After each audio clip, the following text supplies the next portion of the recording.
Film City kan lu dona Ailong Film City zau khua ani chu khami zau khua kan lu dona chu rồi an kal deuh ta tang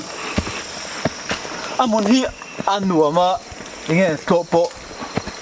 zen thei lo han tila te ma han tha deuh lek tho chu nia ma se hei anom dan hi dang deuh lek amo chuan hei hi mi zau khua chu ni ta ni hei hian sak dan a po hian a that na chan chu nam chom mo khata tlema min hoi hung deuh lek kan tiang chi khatiang ho kha tikhan a step by step in enge ain dot danin na ni chu kha hei khomora chuanin lalupa le khonbo lupa ti velang chi te tua leng mu pha khatiang ho kha an om ngai lawa chuwang chuan ti hian heta khomor deuh heta chuanin nam chom ti te khatiang ho te tema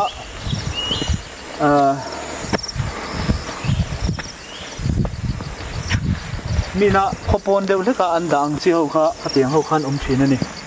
chuan hei nuam khop maya hetiang an sat thei riot po hi ro pui khop mai chuan helai kan kal chinang wow salute lo tar hal vel hei sanghal ania apa ni ni lian tha khop maya sanghal chi kamo sanghal lani hi sanghal lania hei chu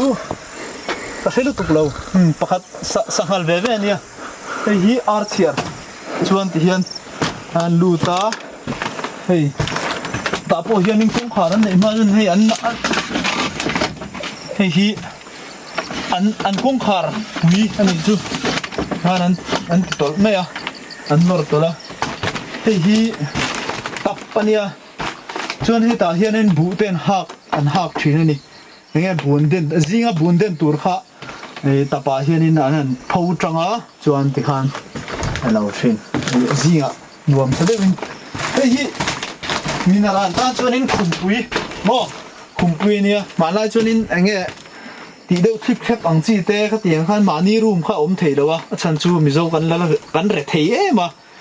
ti in le lo a po khanin heta